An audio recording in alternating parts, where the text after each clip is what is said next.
باز که د اغیار په منګل ناست وي هیڅ پروا نشته موږ د زړه په غوښو باتوران ورته ساتلي دي مخکې دې نه چې زموږ د پروګرام دویمه برخه شروع شي د درنو میندو څخه هیله کوو چې خپل معصومان سنبال کړي او هغه دوستان چې د غونډې په آخر کې قرار لري د غونډې نظم ته لږ توجه وکړي د دویمه برخې په پیل کې د پیغامونو برخه ده چې د کاناډا څخه د ګډ هېواد د ورځپاڼې لخوا پیغام را لیږل شوی دی چې د ښاغلي احمدشاه امین لخوا به تاسو ته ولوستل شي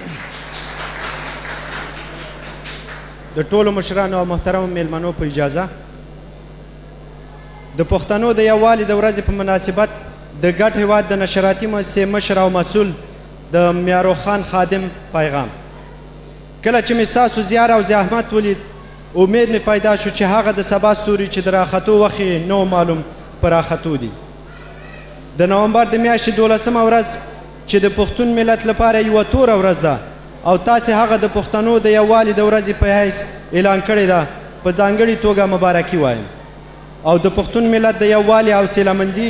او د رعایت غوښتنه کوم نن په دنیا کې نوي ملتونه جوړیږي مصنوعي مملکتونه د استعمار او اقتصادي تسلط خوبونه ګوري خو پښتون ملت لا په دې نه پوهیږي چې د ډیورن منحوسه کرښه زموږ په زړه لکه د تیغ داسې راننوتې ده او هیڅ پښتون ته د منلو وړ نه ده پښتانه باید دا ورځ په دنیا په هر ګوټ ستاسو د وړاندیز په اساس وغندي او د خپل هویت او پیوستون غوښتنه وکړي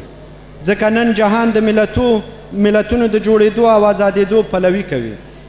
میارو خان خادم د ګډ هېواد د نشراتي مؤسسې مشر او مسؤل په درناوي